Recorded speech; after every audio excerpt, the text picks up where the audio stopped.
You're saying God will directly bring something upon humanity. And a lot of people look at that and say, well, wait a minute, I thought he was a loving, merciful God. Why would he do that? Why? Because we deserve it. He's giving us, to me, I see Garabandal as an act of love and mercy.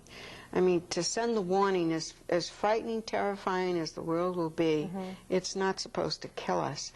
This, to me, is an act of love and mercy. It's God's way of saying, okay, if you're not going to convert on your own, I'm going to help you a little bit by causing this. So I'm going to let you see what your soul looks like.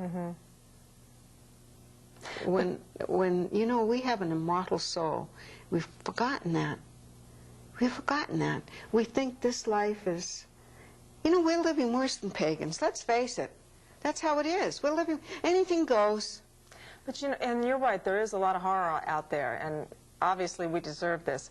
But Garabandal happened some 40 years ago, and still nothing's happened. There's been no, you know, warning or miracle or any of that. And people are kind of losing interest, I would say, because, well, it's been 40-some years and still nothing's happened. Is something really going to happen? Well, you don't That's think, a long time. You don't think you started out by saying the world got worse. You don't think it's deteriorated since the 60s? And so they're wondering, why hasn't something happened already then? Well, because we have gotten to a breaking point. I should tell you that the Blessed Mother did make a promise. She said she would give us time to make the message known with the permission of the Church. And so 40 years might seem like a long time for us, but in God's time it's... Because a lot of people become desensitized. You did mention La Salette, you talked about Fatima, Lourdes, Garabandal, and they say, well, wait a minute, she's been saying this all over the place and still nothing's occurred and the world is still on its way downward. You know, we kind of eliminated God in everything. I mean, we eliminated him out of the schools.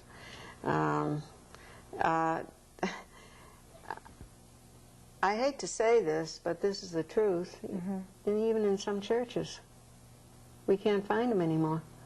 And when he is there, do you think the people act and really believe that he's there?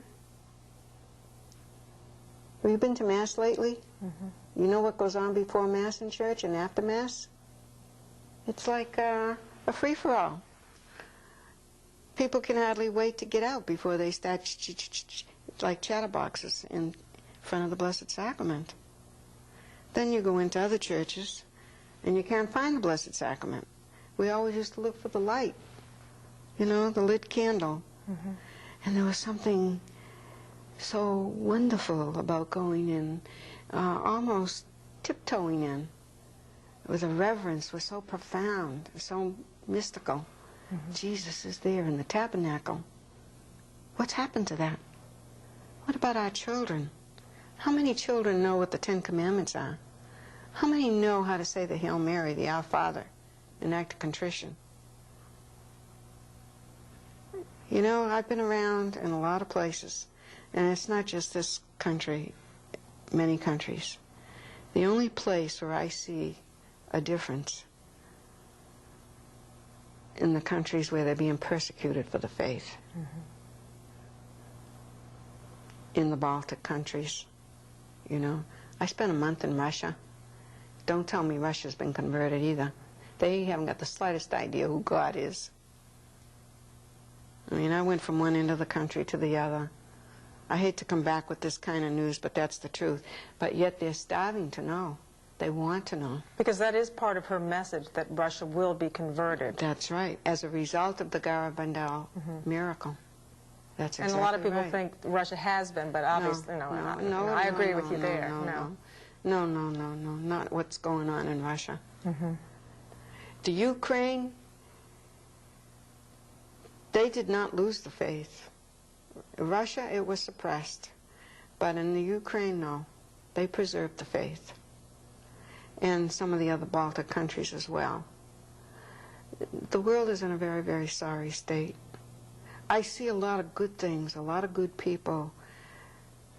Your television program here, for instance, Focus, I mean, think of how many people it reaches. If you could give them the truth about the faith, don't water it down. Don't be afraid to talk about the goodness of heaven And look, it boils down very simple. We can simplify the faith. If we're good, we're going to be happy with God in heaven. If we're bad, well, there's the elevator going down. The Holy Father just gave a very powerful message about the power of the devil in our world today. And there was a big news story on the number of exorcisms he had performed, and then the official exorcist in Rome, Really? Father Amorth, talked about the exorcisms. But that was part of his message in early February, middle of February.